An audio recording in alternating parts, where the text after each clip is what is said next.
കൂടുതൽ വാർത്തകളും വീഡിയോകളും കാണാൻ ഈ ചാനൽ സബ്സ്ക്രൈബ് ചെയ്യുക. കൂടെ ബെൽ ബട്ടൺ അമർത്തുക. ഏഷ്യ ലൈവ് ടിവിയിലെ ഫെങ്ഷി പ്രോഗ്രാമിലേക്ക് ഏവർക്കും സ്വാഗതം. ഇപ്പോൾ നമ്മളൊരു വീട് വയ്ക്കുമ്പോൾ നമുക്ക് കുറേ പ്രോസ്പെരിറ്റി തരുന്ന കുറേ നിയമങ്ങളുണ്ട്. അപ്പോൾ ഈ നിയമങ്ങൾ പാലിച്ച് നമ്മൾ വീട് വയ്ക്കുകയാണെന്നുണ്ടെങ്കിൽ നമുക്ക് ഒത്തിരി സൗഭാഗ്യങ്ങൾ നമ്മുടെ ജീവിതത്തിൽ വരുന്നതായിട്ട് കാണാനായിട്ട് സാധിക്കും.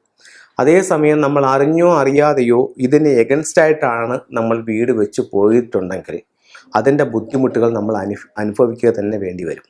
അപ്പം അങ്ങനെ വന്നു പോകാവുന്ന ഒരു 10 വാസ്തു ദോഷങ്ങളാണ് ഇന്ന് നിങ്ങളുമായിട്ട് ഷെയർ ചെയ്യുന്നത്.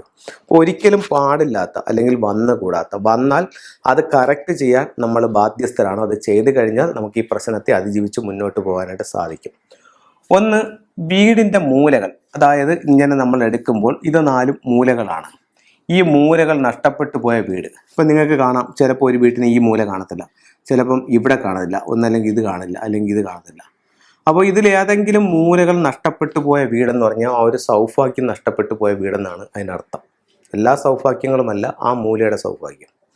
അടുത്തത്, ഒരു വീടിനെ സംബന്ധിച്ചിടത്തോളം ഒരു ടോയ്ലറ്റ് എന്ന് പറഞ്ഞാൽ ഒരിക്കലും കന്നിമൂലയിൽ വരാൻ പാടില്ല. അപ്പോൾ അവിടെ ഒരു ടോയ്ലറ്റ് വന്നാക്കുന്നത് അത് പലതരത്തിലുള്ള ബുദ്ധിമുട്ടുകൾ ആ വീട്ടിലുണ്ടാക്കും. അടുത്തത്, വടക്ക് പടിഞ്ഞാറ് ഭാഗത്ത് കിച്ചൺ. നമ്മുടെ വാസ്തുവിൽ കിച്ചൻ്റെ 3ാമത്തെ സ്ഥാനം വടക്ക് പടിഞ്ഞാറ് ഭാഗം പറയുന്നുണ്ടെങ്കിലും ഫെങ്ഷുയി പ്രകാരം വടക്ക് പടിഞ്ഞാറ് ഭാഗത്തെ കിച്ചൺ ഒട്ടും നല്ലതല്ല. അപ്പം നിങ്ങൾ ശ്രദ്ധിച്ചാൽ അറിയാം, ഈ ഭാഗത്തെ കിച്ചൺ ഗൃഹനാഥനെ കുറച്ച് ദോഷമായി ബാധിക്കുന്നുണ്ട്. അപ്പോൾ ഈ ഭാഗത്തെ കിച്ചൺ നല്ലതല്ല. നിങ്ങൾ അറിഞ്ഞോ അറിയാതെയോ അവിടെ കിച്ചൺ വെച്ചുപോയി. അതിന് ഫെങ്ഷുയിൽ ഒത്തിരി പരിഹാരങ്ങളും മാർഗനിർദ്ദേശങ്ങളും ഉണ്ട്. ഈശാന കോണിൽ വരുന്ന ടോയ്ലറ്റ്. ഈശാന കോണം എന്ന് പറയുമ്പോൾ വാസ്തുപുരുഷൻ്റെ മുഖം വരും. ആ ഭാഗത്ത് ശിവൻ്റെ സങ്കല്പമൊക്കെ ഉള്ള ഭാഗമാണ് അവിടെ വരുന്ന ടോയ്ലറ്റ്. അതും ഒത്തിരി ബുദ്ധിമുട്ടുകളും കഷ്ടപ്പാടുകളും ജീവിതത്തിൽ ഉണ്ടാക്കാൻ പ്രാപ്തമായിട്ടുള്ള ഒന്നാണ് ആ ടോയ്ലറ്റ്. അത് കഴിഞ്ഞിട്ട് ഒരു വസ്തു നമ്മൾ എടുക്കുമ്പോൾ അതിൻ്റെ തെക്ക് പടിഞ്ഞാറെന്ന് പറയുന്ന കന്നിമൂല ഭാഗം താന്ന് കിടക്കുക. എത്ര സമ്പത്ത് വന്നാലും 10 പൈസ നമ്മുടെ കയ്യിലില്ലാത്തൊരവസ്ഥ അതുണ്ടാക്കും. അത് കഴിഞ്ഞിട്ട് നമുക്ക് അഗ്നിക്കോണിലെ കിണർ. അഗ്നിക്കോണിലെ അഗ്നിയാണ് വരാവുന്നത്, അവിടെ ജലസാന്നിധ്യം പാടില്ല. അപ്പം അഗ്നിക്കോണിലെ കിണർ അത് നമുക്ക് ബുദ്ധിമുട്ടുകളാവും. അടുത്തത്, വടക്ക് കിഴക്ക് ഭാഗത്തെ വാട്ടർ ടാങ്ക്. ഇത് വീട്ടിൻ്റെ മുകളിലത്തെ കാര്യമാണ് പറയുന്നത്. താഴെ നമുക്ക് ഈ ഭാഗത്ത് ആകാം. വീടിൻ്റെ മുകളിൽ വടക്ക് കിഴക്ക് ഭാഗത്ത് വാട്ടർ ടാങ്ക് പാടില്ല. എന്തെന്ന് വെച്ച് കഴിഞ്ഞാൽ അവിടെ വാട്ടർ ടാങ്ക് വെക്കുമ്പോൾ വീട്ടിൽ ഏറ്റവും ഉയർന്നു നിൽക്കുന്ന സ്ഥലം എവിടെയാവും? വടക്ക് കിഴക്കാവും. ഏറ്റവും ഉയർന്നു നിൽക്കേണ്ട സ്ഥലം എവിടെയാണ്? തെക്ക് പടിഞ്ഞാറാണ്. അപ്പം അങ്ങനെ ഒരു ദോഷമുണ്ട്. രണ്ടാമത്തെന്ന് പറഞ്ഞു കഴിഞ്ഞാൽ വടക്ക് കിഴക്ക് ഭാഗത്ത് വാസ്തുപുരുഷൻ്റെ ശിരസ് വരുന്ന ഭാഗമാണ്. അവിടെ ഭാരം വയ്ക്കാൻ പാടില്ല. അപ്പോൾ ഇവിടെ ഭാരവും വരും. അപ്പം ഇത് ശ്രദ്ധിക്കുക. നോർത്ത് ഈസ്റ്റിലെ വാട്ടർ ടാങ്ക് എന്ന് പറഞ്ഞു കഴിഞ്ഞാൽ വീടിൻ്റെ പുറത്ത് താഴെയല്ല, വീടിൻ്റെ മുകളിൽ വാട്ടർ ടാങ്ക് വയ്ക്കുന്ന കാര്യമാണ് പറഞ്ഞിരിക്കുന്നത്. അടുത്തത്, തെക്ക് ഭാഗത്തുള്ള വാട്ടർ ബോഡി. അപ്പോൾ ചില വീടുകളിൽ മീനെ വളർത്താനായിട്ട് തെക്ക് ഭാഗത്ത് നല്ല അടിപൊളി ടാങ്കൊക്കെ കെട്ടിയിട്ട് അവിടെ മീനെ വളർത്തുന്നുണ്ട്.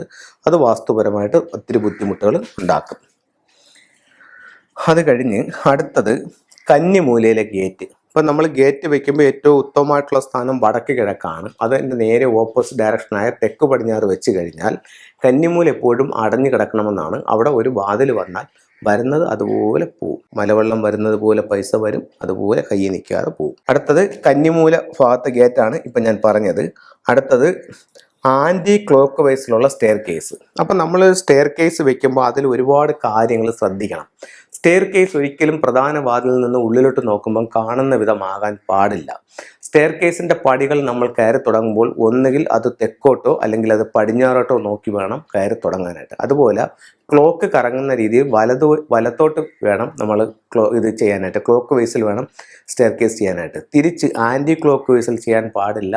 ഞാൻ ഈ പറഞ്ഞ 2 ദിക്കിന് വിപരീതമായിട്ട് വരാനും പാടില്ല. അപ്പോൾ ഇത്രയും 10 വാസ്തു ദോഷങ്ങളാണ് ഇത് തരുന്നത്. ഇത് ശ്രദ്ധിക്കുക. ഇത് ശ്രദ്ധിച്ച് ഇത്തരത്തിലുണ്ടെങ്കിൽ നല്ലൊരു ഫെങ്ഷുയി കൺസൾട്ടനെ വിളിച്ച് കാണിച്ച് ഇത് കറക്റ്റ് ചെയ്യുക. ആ ദോഷങ്ങളെല്ലാം മറികടന്ന് ജീവിതത്തിൽ ആരോഗ്യം, സാമ്പത്തികം, തൊഴിൽ, വിദ്യാഭ്യാസം, കുടുംബജീവിതം എന്നീ കാര്യങ്ങളിൽ ഒത്തിരി നേട്ടങ്ങൾ ഉണ്ടാക്കാൻ ഫെങ്ഷുയി എന്ന് പറയുന്ന മഹത്തായ വാസ്തുശാസ്ത്രം നിങ്ങളെ സഹായിക്കട്ടെ എന്ന് പ്രാർത്ഥിച്ചുകൊണ്ട് നിർത്തുന്നു. നന്ദി, നമസ്കാരം.